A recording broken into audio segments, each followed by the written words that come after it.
Alright, so I went to my local scrap place. They didn't have anything I wanted.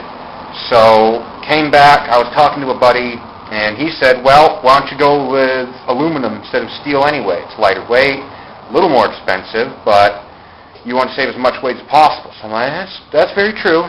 So, called around a couple places, found this place, sells it for $1.95 a foot.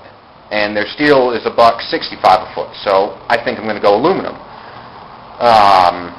So another thing I did, just as an update, finally got rid of that lever that was stuck to the frame and completely power washed the frame down, so it's nice and shiny clean. Still going to do a little bit of sanding and things like that so it can be primed and painted, look really pretty. But right after I did that, I got a little bored, and I just thought I would like to see what this thing is going to potentially look like when I'm done. So I threw everything on there, nothing's bolted, it's just resting on it, but I thought I'd show you guys what the potential finished outcome of this is going to be.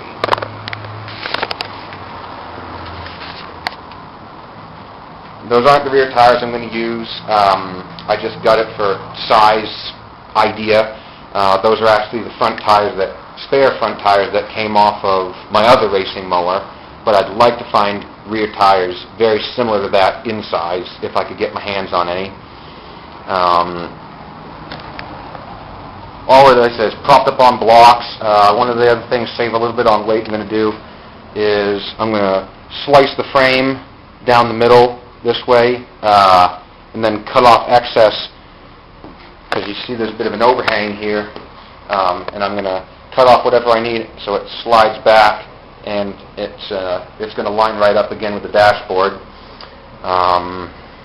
This back fender thing here, that's not even sitting on the frame right now. The tires are actually propping it up, so that's going to have to go up a little bit. But I'm still going to be a hell of a lot lower to the ground than the other mower. And another really cool thing, which is I've pretty much dialed in the exact height which this is going to be sitting off the ground right now. Because rules state it cannot be any lower than 4.5 inches. From the bottom of my floor to the underside of that step plate is 4.5 inches. So, really excited about that. That's going to be just about the height we're looking for. Still got a hell of a long way to go, but just a little teaser here. That's what I'm looking at building, finishing up. This is what it's going to pretty much look like when it's done. Might change the colors, might keep it looking trashy like this so it's a bit of a sleeper. I know, what's the point of making it look like a sleeper if it's going to be this low and all this other stuff? I don't know. Just might fool somebody.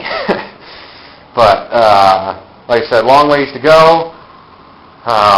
Lot more cutting, putting together, but until I can get my hands on that aluminum so I can finish strengthening up the frame, then my next step is probably going to be focusing on the steering. Then probably going to be the pretty touches, like I said, working on the hood, the fender, stuff like that. That's going to be saved for last. Just after everything else mechanically is working in perfect harmony together, then I'm going to start focusing on that stuff. But until I finish my next progress, which is strengthening up the frame, look at that beautiful aluminum inner chassis that is ever so nicely bolted to the frame. This has helped so much. It no longer shimmies at all. I also have cut off the excess 6.5 inches of the front, which means later on when I reinstall the hood, it's going to be, I need to drill some new holes because it's going to be further back, and then I've also got something in store for the hood itself. Now I haven't finished bolting everything, the frame to this inner tubing, on account of I need to know exactly where, when the engine's installed, where the belts, the pedals, and the clutch assembly is all going to be lined up in there, so I can install, I have a couple more pieces of aluminum that my buddy's going to weld together, so I have some more support braces all along the inside of this. And I just want to make sure I'm not going to screw myself over by welding all this together, come to find out I'm hitting something. So next step is figuring out exactly where the clutch is going to be installed. Oh, no, sorry, not the clutch. The transmission and the engine, where those pulleys line up and are going to be installed. Then possibly the clutch. And then after that, I'm going to also have to figure out where the chain drive is going. Now, before I jump too far ahead, I got myself a hell of a deal at the junkyard the other day. Been looking for this ever since I went down there 3 years ago, working on the first lawnmower. And look at that. Not this, sorry, that I bought at Tractor Supply. This is a Peerless 737 4-speed with reverse. You want to know how much I paid for that? Along with the scrap metal? $10. This goes on eBay for $70 used. $10. I cannot believe how lucky you find. And I'm probably going to be replacing it, but I also, just for the heck of it, for some good estimates on measuring where the axle and everything is going to be, I also nabbed the chain and big sprocket. And I also found, just sitting on top of some metal, believe it or not, a slightly larger drive sprocket than this, and I might use that as well just to help gear things up a little more, but I'm debating on that. But in any event, I was just like, holy cow, what a find. So, right now, as I said I'm going to do, got my engine right there.